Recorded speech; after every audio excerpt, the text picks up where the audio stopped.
Good morning, AMC Ape Nation. Man, I thought yesterday we started off cool.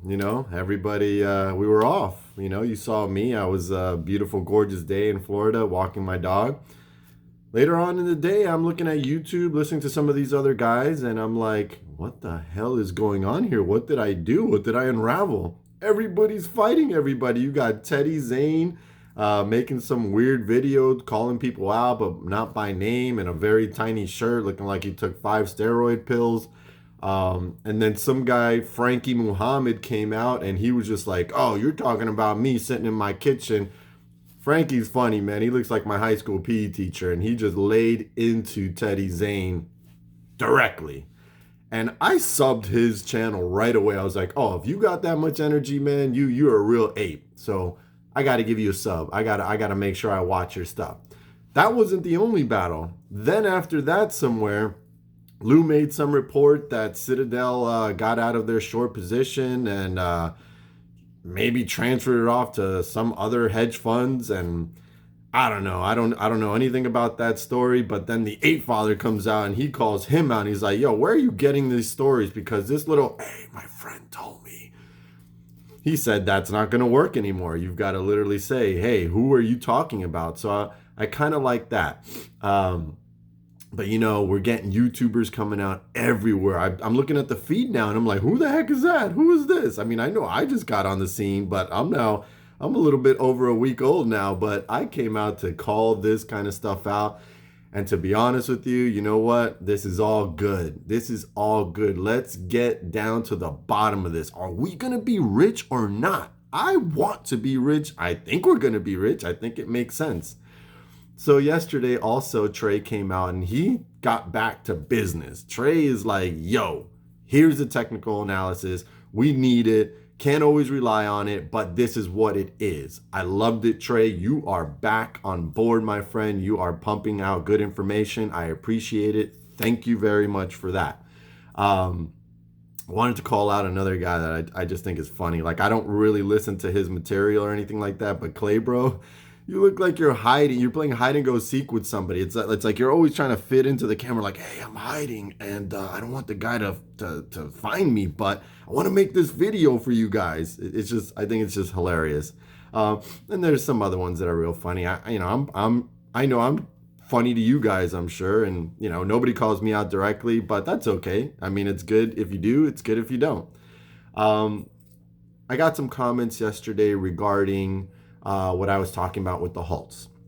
Somebody kind of wanted me to give a little bit more detail regarding the stock play that I was involved in 2020 regarding Kodak and the former President Trump.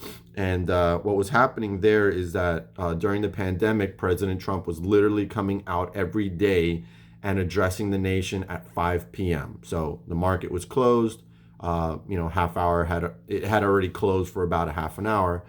And at that point, our government, with the direction of the former president, was giving out money to these vaccine companies in an operation called Operation Warp Speed. So that's what I was invested in. I was invested into the vaccine stocks, Inovio, Moderna, Pfizer, Johnson and Johnson, Novavax. So I was following those every day because the government, basically every time they gave out money, it would make them skyrocket. So I'm watching his briefings every day, and one day he comes out with, hey, I'm going to give Kodak the Polaroids $600 or $700 million. So I'm watching this and I'm like, well, I've seen this already. Every time he gives out money, the stock shoots up and runs up. So I said, you know what? I'm not going to miss that opportunity again. I missed it with Moderna. I missed it with Novavax. I missed it with a few of them. I was actually in the one that they never gave the money to, Inovio Pharmaceuticals. So I lost a lot of money on that one, actually. So he gives out the money and I'm like, shit, it's already starting to move. So I sold everything after hours, bought the stock somewhere in the 11 area, loaded up, had almost 1,200 shares, and actually closed after hours up like, maybe a few bucks or something like that. And so the next day, 4:30 a.m. I wake up, it's moving. It's up a few bucks, and that's a lot of money for 1,200 shares. So when it opened up higher. It was opened up $18 or $20, and at some point got halted, maybe around $25. I don't remember exact details, but I'll be able to give you the play as best as possible. So it halts around there. Like I said, I did not know halts were even possible. You can shoot me if you want for not knowing certain things, but hey, there's a lot of people like me. We don't know. Like, that's why there's so many people holding this stock, because they're going on a whim. They're going on somebody told them. Like, a lot of people that are holding the stock don't play the stock market. Like, they're just looking to get rich quick. I've been trying to tell you guys that. We don't know all the technical analysis. Like, we're retail. Like, they opened up all these apps to make it easy, not to start looking for all the data and stuff like that. No, a lot of us don't give a shit about it. We just want to hit. We want to make it like it's a casino. Like, we come in and we buy this stock and we get paid and we get out. That's what a lot of us are doing. So you don't have to keep commenting like, this guy doesn't know what he's talking about, this, that, and the other. And I've already said that. And this guy's already said that. Who cares? We don't know. Like, I was actually in a play that I didn't know that the stock could get halted like that. I didn't know. So what do I believe when a halt is happening, especially when it comes back and the stock starts being allowed to be traded again, it comes back higher? I'm thinking that this is a good thing. I'm thinking like, every time they pause it, it's because there's so much action to buy that they're just raising the price, because it happened like 3 times before the 4th time happened and it started to go down and it went the other way. So that was just a learning basis for me. I didn't know about halts, and I didn't know that it could swing up or down.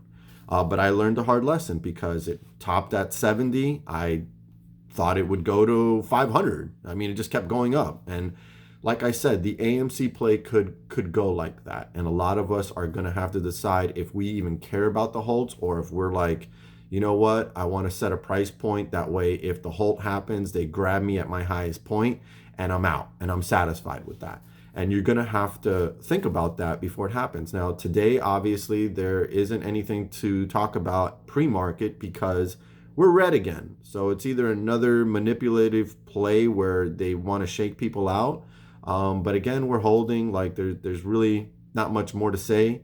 We're stuck here. We're stuck with this play. I mean, some of us can get out if you want, but I mean, that'd be dumb. Like, you came this far to get out, take a loss on AMC. I don't think that's a smart play. Like, let them do what they have to do to try to shake everybody out, but let's stay strong. And to all these guys that are, going back and forth with each other on YouTube, hey, it's entertaining. I'll tell you that much. You might as well keep doing it, because that's gonna get everybody to kind of like listen now. Like, oh, now you're talking to me because you're telling that guy he's full of shit, and that guy's saying you're full of shit, and vice versa, until we finally figure this out and figure out if we're going to stick with this play, and or if we're just going to get out. We're tired of hearing all this stuff. But I will say, yesterday, I didn't really enjoy Lou's video that much. Some of the last ones, I was like, you know what? You're having a hard time keeping the story straight and stuff like that. So I think it's time to kind of like clean it up a little bit, Lou, because you're saying some big things, and if they're not real, like, you're definitely swaying people's opinion or thought about this stock, and they could get out and miss a big payoff, or vice versa, but I just think that you kind of got to do a little bit better than that. So let's see what happens today. I'm hopeful that it turns around. It usually does. It usually just kind of goes red, and then hopefully we'll get some green today, because we need it. We need it. We're hanging on a thread here. We need some green today. So let's just stick together, and I'll talk to you guys later. Thanks for watching.